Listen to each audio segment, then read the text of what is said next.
نحمدہ و نصلی علی رسولہ الکریم۔ اللہ تعالیٰ کی ذات بڑی کریم ذات ہے، بڑی مہربان ذات ہے، بڑی شفیق ذات ہے۔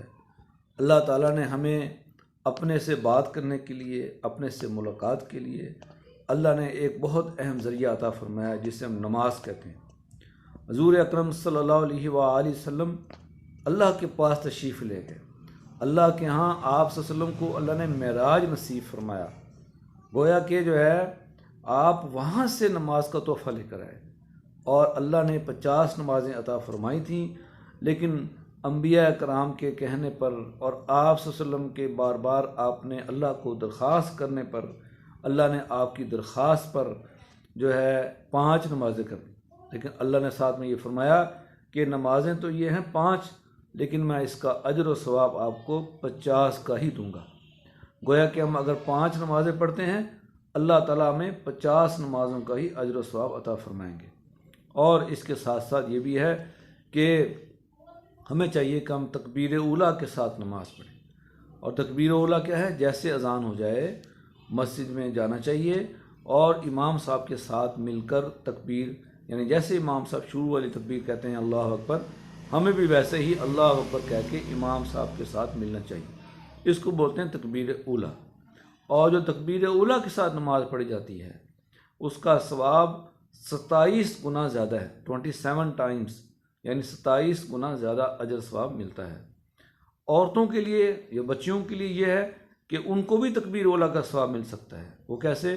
کہ جیسے ہی اذان ہو جائے ان کو چاہیے کہ فوراً نماز کی تیاری میں لگ جائیں اور سب کی سب لگ جائیں۔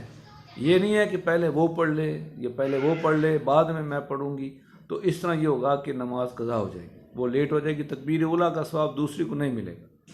لہذا سبھی کام کو چھوڑیں اور نماز کے لیے طرف جائیں، نماز کی تیاری میں لگ جائیں، اور اذان ہوتے ہی جو فوراً جو نماز پڑھ لی جاتی ہے اس میں عورت کو بھی اس کا تکبیر اولیٰ کا ہی ثواب ملے گا۔ گویا کہ 27 نمازوں کا اجر و ثواب عورت گھر بیٹھے بھی کما سکتی ہے۔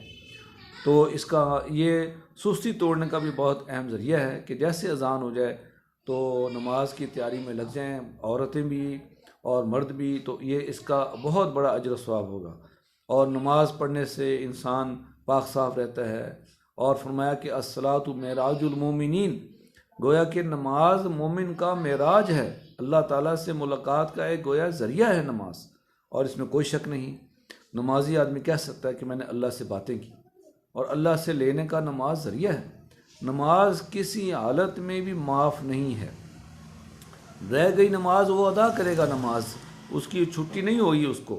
اس لیے جو ہے ہمیں اس کا خاص اہتمام کرنا چاہیے، نمازوں کا خود بھی آئیں اور اپنے گھر والوں کو بھی کہیں، اور دوست احباب ملنے جلنے والوں کو بھی نماز کی تاکید کہیں اگر ہم ان کے خیر خواہ ہیں۔